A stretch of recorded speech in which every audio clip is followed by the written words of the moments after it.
যে রাধে সে চুলও বাঁধে। এখানেই শেষ নয়, মেয়েরা রাধা ও চুল বাঁধার পরেও বাড়ির কাজ সামলে এবার শুরু করলেন নিজেদের উদ্যোগে দুর্গাপুজো।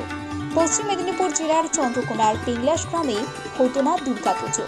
দীর্ঘ প্রায় ৬-৭ কিলোমিটার এলাকা জুড়ে কোনো গ্রামেই হয় না দুর্গাপুজো।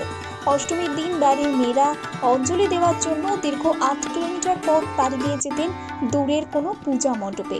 আবার কখনো এত দূর যাওয়া হয়তো সবার পক্ষে সম্ভব হতো না, তাই নিজেরাই চিন্তাভাবনা করে গ্রামে দুর্গাপুজো করার উদ্যোগ নেয়। স্বসহায়ক দলের মহিলারা প্রথমে নিজেদের মধ্যে আলোচনা করার পর গ্রামের মানুষজনদেরকে জানায় বিষয়টি। তবে গ্রামের মানুষরা তাদের কথায় সায় দেয়নি। তবে পিছিয়ে পড়েনি মেয়েরা। নিজেদের প্রচেষ্টায় ১৩ জনের একটি কমিটি করে গ্রামে গ্রামে গিয়ে চাঁদা আদায় করে শুরু করেন দুর্গাপুজো। ২০২৪ সালে তাদের পুজো তৃতীয় বর্ষে পদার্পণ করলো। এবারে তাদের বাজেট ৪ লক্ষ টাকা। লক্ষ্মীর ভান্ডারে জমানো পুঁজি থেকেই চাঁদা দিয়ে এবং পার্শ্ববর্তী গ্রামের মানুষের সহযোগিতায় ধুমধামে পালন করছে পুজো। অন্যান্য পুজো কমিটির মতো এই মহিলা পরিচালিত পুজো রাজ্য সরকারের দেওয়া সাহায্য পায় না, তাই সরকারের কাছে তারা আবেদনও করেন পরবর্তীকালে এই সাহায্য পেলে আরও ভালোভাবে পুজো করতে পারবেন। কঠিন পরিশ্রমের মধ্য দিয়ে এই স্বসহায়ক দলের মহিলারা গ্রামের মানুষকে আনন্দ দেওয়ার জন্য অনুষ্ঠিত করে দুর্গাপুজো। আপনাদের এই পিংলাস গ্রামে মহিলা কমিটি দ্বারা পরিচালিত পুজো হঠাৎ কেন, এই বিষয়টা মাথায় আসলো কেন? আসার কারণ একটাই ছিল, আমাদের ৫-৪টা গ্রামের মধ্যে কোনো পুজো ছিল না। অনেক দূরে, মানে 10-15 কিলোমিটার রাস্তার মধ্যে আমাদের পুজো কমিটি মন্দির পড়ে।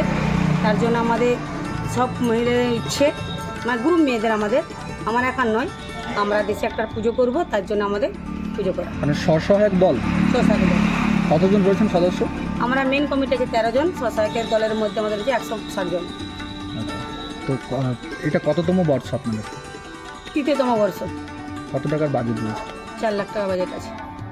মানে আপনারা এই উদ্দেশ্যে করলেন যে দূরে যেতে পারছিলেন না, সেই জন্য? হ্যাঁ, দূরে যাওয়ার জন্য আমাদের অসুবিধা আছে, তার জন্য দেশে করার জন্য। সরকারি সহযোগিতা পেয়েছেন? না, পাইনি। আবেদন করবেন দেখুন? হ্যাঁ, আবেদন অবশ্যই করতে চাই। আমরা যেহেতু পেতে চাই, আবেদন করতে কোনো ক্ষতি নেই আমাদের।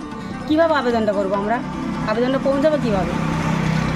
লোকালি কেউ সহযোগিতা করছে আপনাদেরকে? না। আপনার নাম? সোনামণি খান। সুস্থ থাকতে কে না চায়, কিন্তু দিনের পর দিন সুস্থ থাকতে চাইলেও যেন সুস্থ থাকা আর হয়ে উঠছে না।